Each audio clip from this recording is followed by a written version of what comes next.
చనిపోయిన భర్తను వేరే అమ్మాయితో చూసిన భార్య. 5 సంవత్సరాల క్రితం చనిపోయిన భర్తను అనుకోకుండా ఒకరోజు వేరే అమ్మాయితో ఎయిర్పోర్ట్లో చూసిన భార్య. అతడు అసలు ఆమె భర్తేనా? మోసం చేశాడా?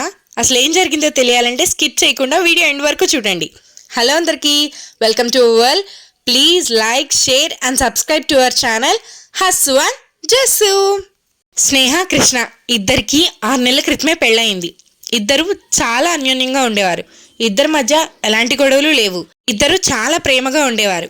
కానీ అనుకోకుండా ఒకరోజు కృష్ణ ఆఫీస్ నుండి ఇంటికి వస్తుంటే కార్ ఇంజిన్ నుంచి సడన్గా మంటలు రావడంతో కార్ మొత్తం కాలిపోయింది. ఆ ప్రమాదంలో కృష్ణ మరణించాడు. స్నేహ విషయాన్ని వినగానే కుప్పకూలిపోయింది. తనకి ఏం చేయాలో తోచలేదు. కృష్ణ లేని జీవితం ఊహించలేకపోయింది. వారాలు నెలలు గడిచిపోతున్నా కృష్ణ లేడు అనే విషయాన్ని స్నేహ జీర్ణించుకోలేకపోయింది. ఎప్పుడూ కృష్ణ ఫోటోనే చూస్తూ కృష్ణనే తలుచుకుంటూ 6 నెలలు తనతో గడిపిన జ్ఞాపకాలన్నీ తలుచుకుంటూ బాధపడుతూ ఉండేది. ఇలా ఉండగా స్నేహకి వాళ్ళ ఆఫీస్ నుంచి కాల్ వచ్చింది.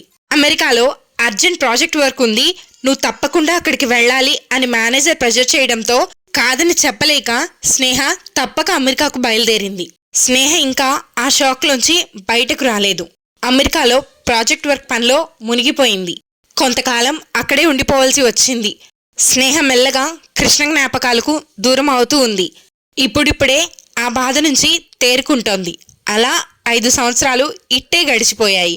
కానీ తన జీవితంలో కృష్ణ లేని వెల్తిని ఎవ్వరూ పూర్తి చేయలేకపోయారు. కెరియర్లో ఎంత ఎత్తుకు ఎదిగినా తనలో ఏదో అసంతృప్తి.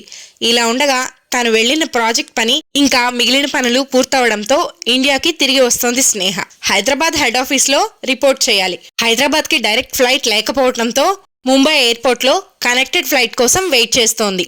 ఫ్లైట్కి ఇంకా 2 గంటలు టైం ఉండడంతో ఎయిర్పోర్ట్లోనే ఒక దగ్గర కూర్చుని తనకిష్టమైన బుక్ చదువుకుంటూ ఉంది. చుట్టూ జనాలు, అనౌన్స్మెంట్లు, అంత మోతలో కూడా మేఘన అంటూ ఒకతని గొంతు చాలా స్పష్టంగా స్నేహ చెవిని తాకింది. 35 నుంచి 40 సంవత్సరాలు ఉన్న వ్యక్తి ఒక అమ్మాయితో మాట్లాడుతూ ఉన్నాడు. ఆ మాటలు స్నేహకు వినిపిస్తున్నాయి. ఈ గొంతు అచ్చం నా కృష్ణ గొంతులానే ఉందే అనుకుంటూ అతని వైపు చూసింది.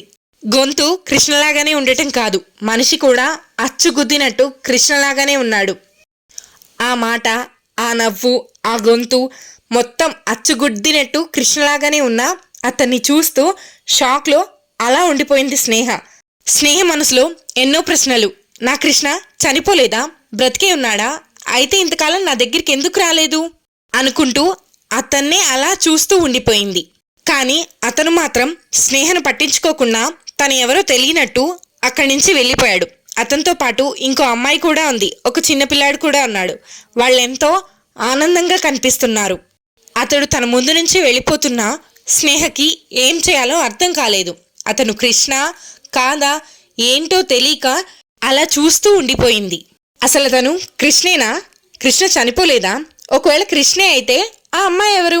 స్నేహ ఎందుకు గుర్తుపట్టలేదు? కృష్ణ చనిపోతే ఈ వ్యక్తి ఎవరు? పార్ట్ 2 కోసం వెయిట్ చేయండి. అలాగే మీ ఒపీనియన్ నాకు కమెంట్ చేయండి. Thank you for watching. I hope మీ అందరికీ ఈ వీడియో నచ్చింది అనుకుంటున్నాను. Please do like, share and subscribe to our channel